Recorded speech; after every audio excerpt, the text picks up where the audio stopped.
Thank you all for joining us today to hear from our very own online tutoring coordinator, Emma Gerch.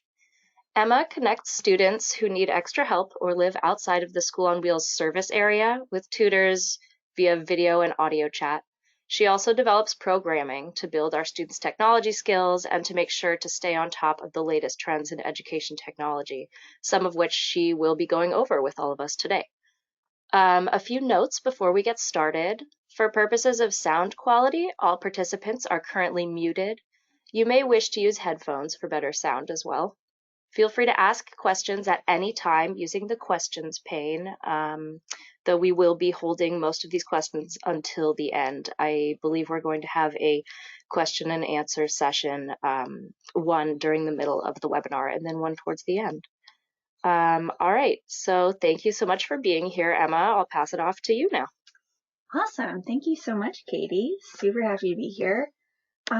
So we are holding this webinar because School on Wheels has made it a really big priority to get our students access to technology education, as well as digital literacy and digital learning programs. So we can't do this without you. As our tutors, you are the ones who are delivering our service to our students and connecting with our students. So today I'm going to go over a ton of resources that School on Wheels has identified to help you connect your student to technology education and digital literacy. And a lot of these you might not have been aware of before. So let's get started. Before we get into all the resources, I want to go over a little bit of context in terms of why digital learning and digital literacy is important to School on Wheels. So first of all, our students must know how to use technology in order to do well in school and beyond after school in the workforce. One study shows that 70% of American teachers assign homework that must be done online. And another study shows that adults with technology skills have better employment and earning outcomes. So that knowledge is really important to get into our students' heads early. Our students are also not likely to have access to the technology devices or the education they need to do well in school and beyond school. In California, only about half of low-income households have a computer that connects to the internet, and research shows that teachers are more likely to implement meaningful technology education in higher income, higher track classrooms. And of course, our students being at homeless shelters or in motels or in cars, they're even less likely than low-income peers to have access to the technology they need to do well. Also, research shows that the students we serve are not likely to use technology in a productive or educational way. Kind of counterintuitively, higher income students actually spend less time on average on screens than low income students, but the higher income students tend to be spending that time more productively. They're more likely to use computers or their phones for homework as opposed to not productive, kind of mindless use of technology. Finally, we all know that everyone learns differently, all kids learn differently, and so there's a lot of benefit to just bringing in additional tools beyond your books, your worksheets, whatever else you're using, your tutoring sessions, in order to give students just another method of learning things. Because research shows that blended learning, so both in-person traditional tutoring instruction, as well as using online tools and the internet, can result in better outcomes. So that's why we're doing this. So given that our students don't have regular access to these key digital tools in education that they need to succeed, it's really important for you as a tutor to bring these tools into your tutoring sessions, because your session with your student might be the only time they use technology outside of school, or maybe it's the only time they're using this technology, the internet, what have you, in an educational and productive way outside of school. So the first group of resources I'm going to go over are our 4 key online programs that we manage for our students. So these are programs that we've identified as being particularly fantastic to use in the context of our tutoring sessions. We've implemented use of these programs at a number of our digital learning centers across our regions, and we have many one-on-one tutors using them as well.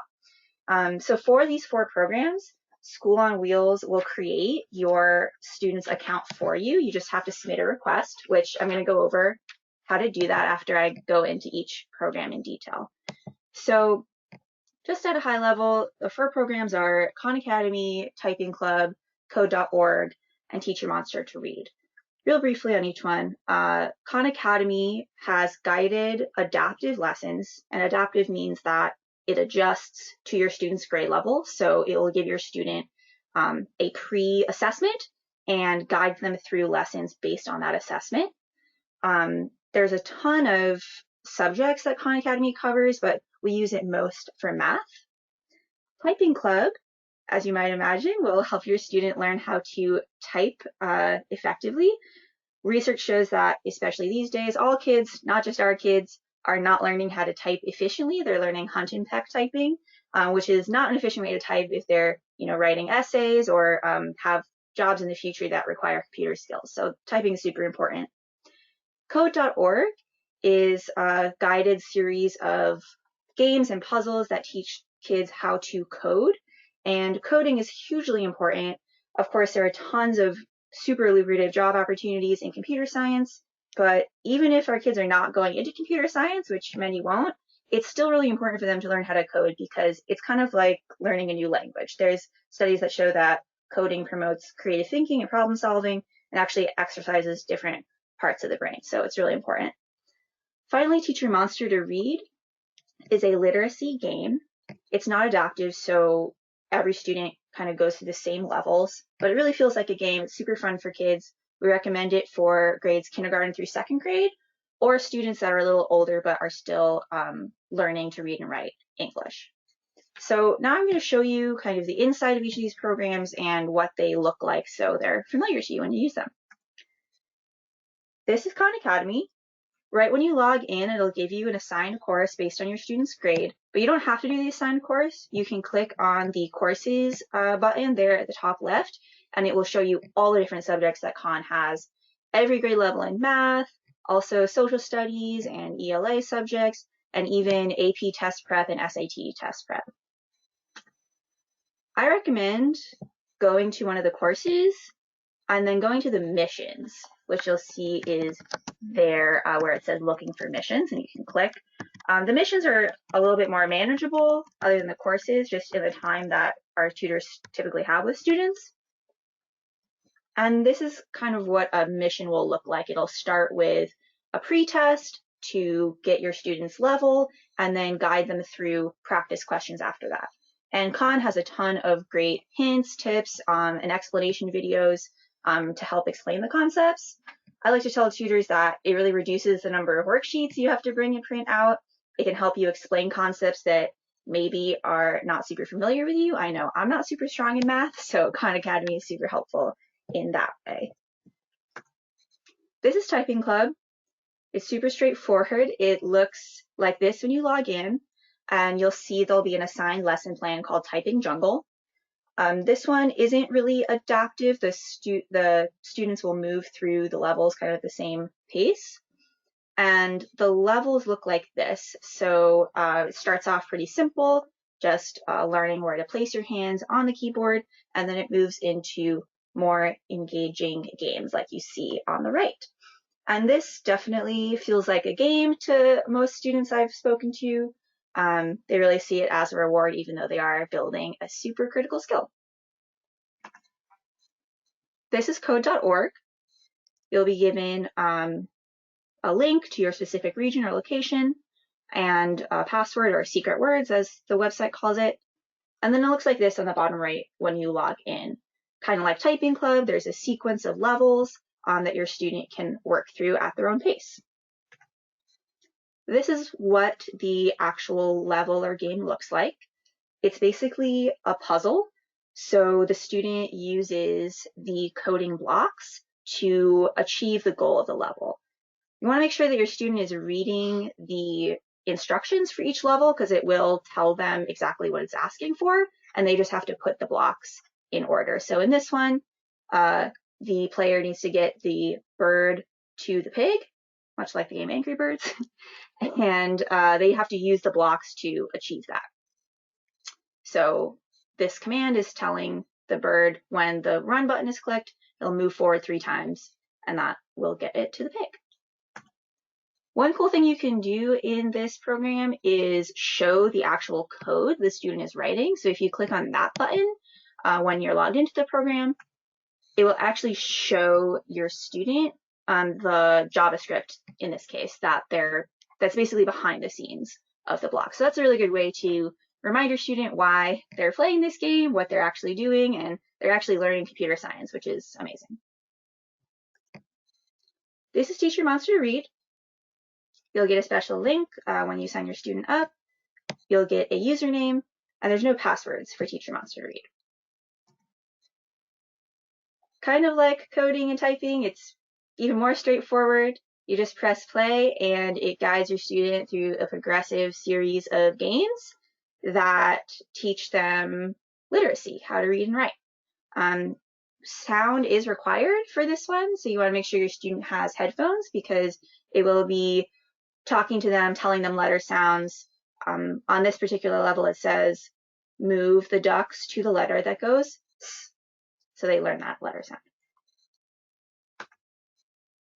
So these are all our programs again.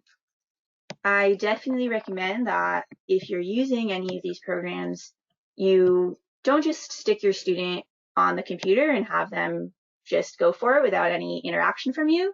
You really want to engage with your student while they're using the programs. Check for understanding, ask what they're learning, prompt reflection, make sure they know why they're using it and what they're learning from it. Ask them what they're getting out of it. Because that interaction with you is really important. Just an online tool by itself is never enough to achieve the outcome. You really need to support them. So this is how you get accounts for any of those 4 programs. If you are tutoring one-on-one in a one-on-one match, you can visit this webpage on our website, and there is a link on that webpage to fill out a form. You can sign up for one or any of the programs. You'll get an email with links to each website. Some of them have specific links that you have to use. Login information, usernames and passwords, and instructions on how to access the programs. If you're tutoring at a group site, so with a lot of students at once, please contact me for more information because there's a slightly different process for how we get those students signed up if you're at a group site. You might be wondering, how can I access any of these programs with my student? Many of the shelters that you're tutoring at will have Wi-Fi and computers, even if you're not aware of them yet. So be sure to ask your coordinator or the shelter staff at the site that you're tutoring at if those things are available. If not, or if you prefer, you can always use your own devices. You can bring a phone, tablet, laptop. All these programs will work on all of those things. So you can feel free to bring any of your own devices that you want to your sessions. You can also feel free to reach out to us if device and internet access you think would really benefit the site that you're tutoring at, because we want to work with as many of the sites as we can to get technology access if it's going to benefit a lot of our students. So are there any questions so far before we go on to some of the other resources we have available?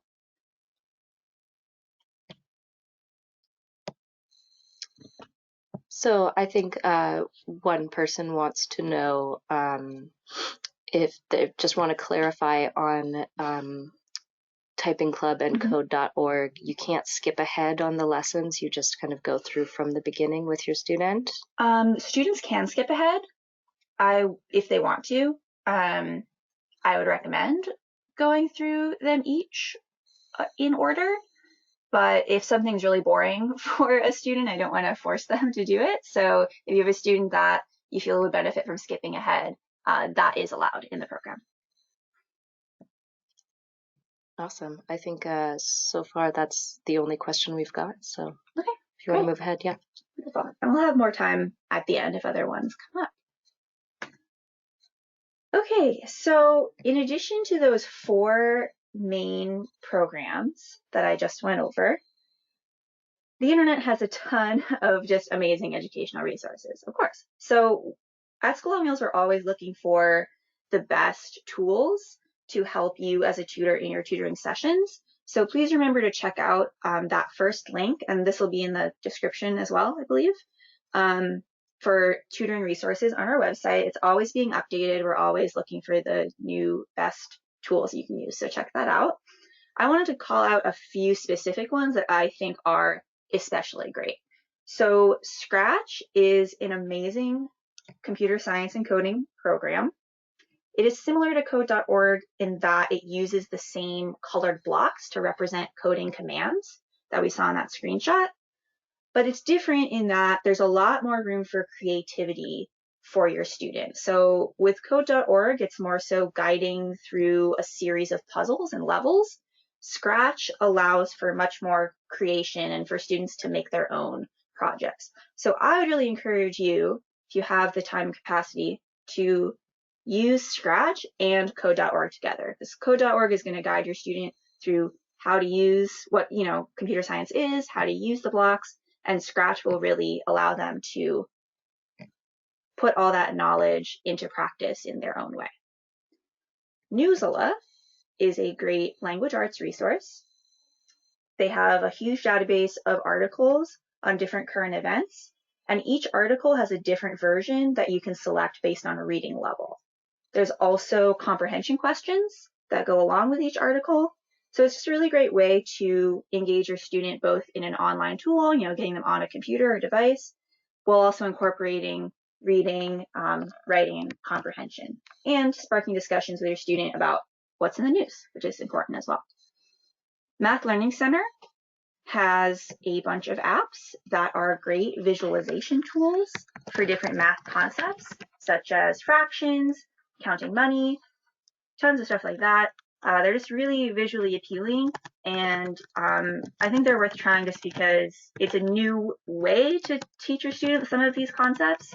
Maybe if they were struggling before, using this tool will help them visualize. So check that one out for sure. Finally, I feel like I learn about a new Google educational tool pretty much every day. They have so much amazing tools, and it's all free, of course. But I wanted to highlight the fun you can have with Google Maps and Google Earth. In my experience, it absolutely blows kids' minds to show them Google Maps, especially Street View and Google Earth. They can understand that they can visit any place in the world just with an internet connection, and that's super powerful for our students especially. So there's a lot listed here. I definitely encourage you to check them all out on your own. But a couple highlights, I really love GeoGuessr. It's a game that will drop the user in a random place on Street View, and the user has to guess where they are based on geographic clues that they see on Street View, so like street signs or the climate. Google Earth Carmen Sandiego is also a game that uses Google Earth, and it's similar to the Where in the World is Carmen Sandiego game, if you ever played that. I did as a kid. But it uses Google Earth and teaches kids both how to use Google Earth and different geographic and world history lessons. So these are all fantastic. Google's amazing. Check all that out. The next School on Wheels resource I want to share with you is our digital literacy curriculum. So this curriculum is another resource you can incorporate into your sessions. It doesn't always require an internet connection or computer. There are activities that you can do just with printouts, so it's a good option if your access is limited. It's also especially useful for school breaks or when there's not much homework during your sessions, so you can use this to plan out that hour that you have. The curriculum basically encompasses 10 lessons covering different key computer skills, such as word processing, spreadsheets, and how to do an effective internet search. Each topic has step-by-step instructions and materials that go along with each topic. And we've based these lessons on really well-established programs that align to technology standards, such as Common Sense, Google's digital literacy curriculum, and a lot of other sources, and a link in the description as well, so you can review those as extra credit. So how to administer this in your sessions? I recommend just going one lesson at a time. Make sure you start with an introductory discussion on what digital literacy is, why it's important. You really want to collaborate with your student and talk to them about what skills they want to develop and how they use technology in their own lives, because as we know, youth are very ingrained with technology in every area of their life these days. So that's an important conversation to have with them. And then, yeah, just go lesson by lesson. Make sure you prepare the materials ahead of time and that you've reviewed each step so you know where the lesson is going and you have a clear plan. We will link to this curriculum where you can find it on the website in the webinar description.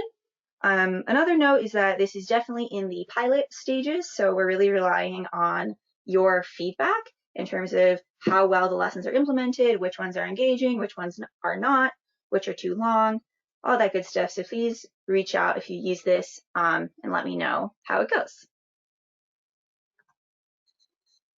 So the last digital resource I'm going to go over with you today is our remote learning opportunities. So first off, online tutoring is available if you are going out of town, you don't want to miss sessions with your student, or if your student is moving or you're moving and you'd like to stay connected as tutor and student. You can tutor your student online. We use a really great virtual classroom software called Big Blue Button. It has video and audio chat, a whiteboard, a document upload feature, and I will personally train you on how to use it if you want to stay connected with your student online. You can also request that your student be assigned an online tutor in addition to the tutoring you're providing them. If you feel like they need extra help in a certain subject or they benefit from another hour out of the week, we have online tutors all over the country and even the world that want to help, even though they don't live here in Southern California. So it's super easy for me to do that. Just reach out to me if you want your student to have an extra tutor. We also really try to work with any situation to get a student connected to online tutoring. We can lend technology if needed. I'll work with families to figure out the best way to connect them to the internet. So don't let lack of access or perceived lack of access be a barrier to connecting your student, because in most cases we can make it work. You can check out our website for more information about online tutoring. There's also a video there that shows what a session looks like. And you can contact me if any of this sounds interesting, because I coordinate it all. There's my email. The second remote learning opportunity is great for group sites. So if you tutor at a site where you have a bunch of students, this is a great option for you. There are virtual field trips. Basically, our virtual field trips we introduced near the end of last year to show our students, expose our students to experiences, places, people, ideas that they wouldn't otherwise have access to. So far we've done a couple different types of this. First, the PORTS program is run by the California State Parks. It involves a state park ranger Skyping or video chatting with students to show them the park that they're in.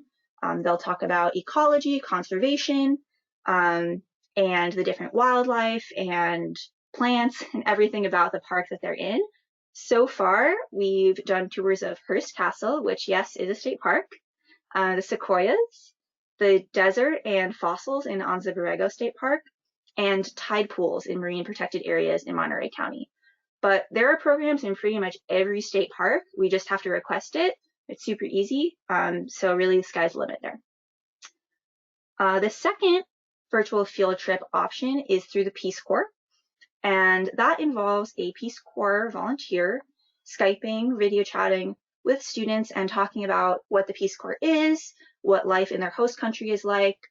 In some cases, we are able to meet actual grade school age students in the country where the Peace Corps volunteer is, assuming they're working in a school. So far, we have volunteers available from Guatemala and Cambodia, and actually Uganda as well. It was recent. But there are volunteers that want to connect with students in the US from like so many countries in the world. Again, we just have to put in a request, so there's a lot of possibilities there. I also coordinate all of this, so if any of this sounds like it would be fun for your site, just contact me. My email is there, and we'll make it happen. So those are all of the digital and online resources from School on Wheels I'm going to go over today. I'll open it back up for questions if we have any. Thank you so much, Emma. Okay, let me look at these questions. So, Jane McCorkle asks if we can recommend a resource to learn about high school essay standards. She's not familiar with the formats that are required and some of the terminology that the teachers use in the assignments. High school essay standards. I can't think of anything off the top of my head, to be honest.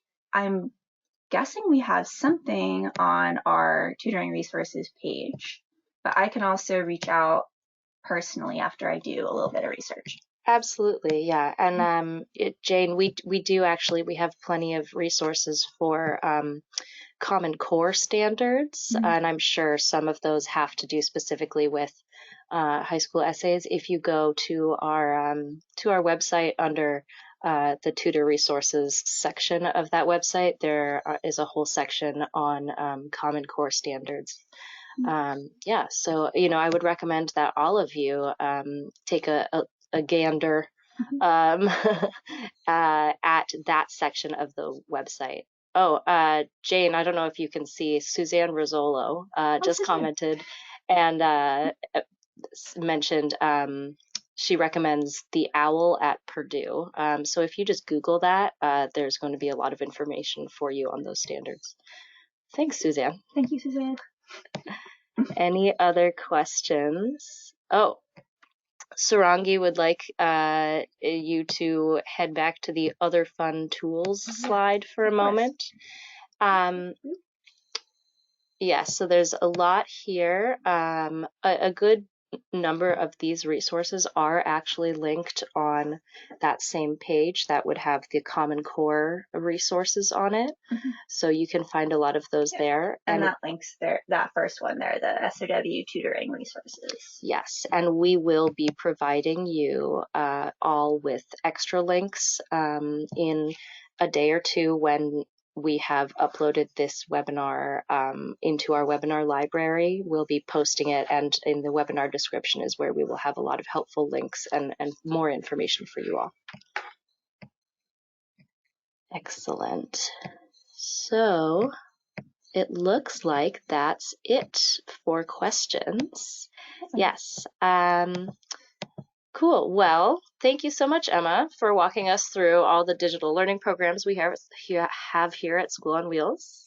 You're welcome. Thanks for having me. Yeah. And feel free, anyone listening, feel free to reach out to me. That's my contact information there. If you have any questions or, anything else you'd like to chat about. Excellent. Yeah.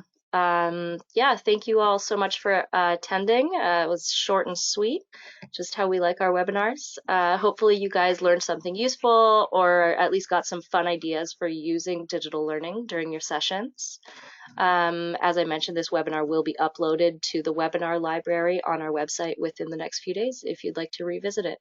So keep your eyes open for that. Excellent. And that'll be it, everyone. Thank you. Thank you very much. Have a great day.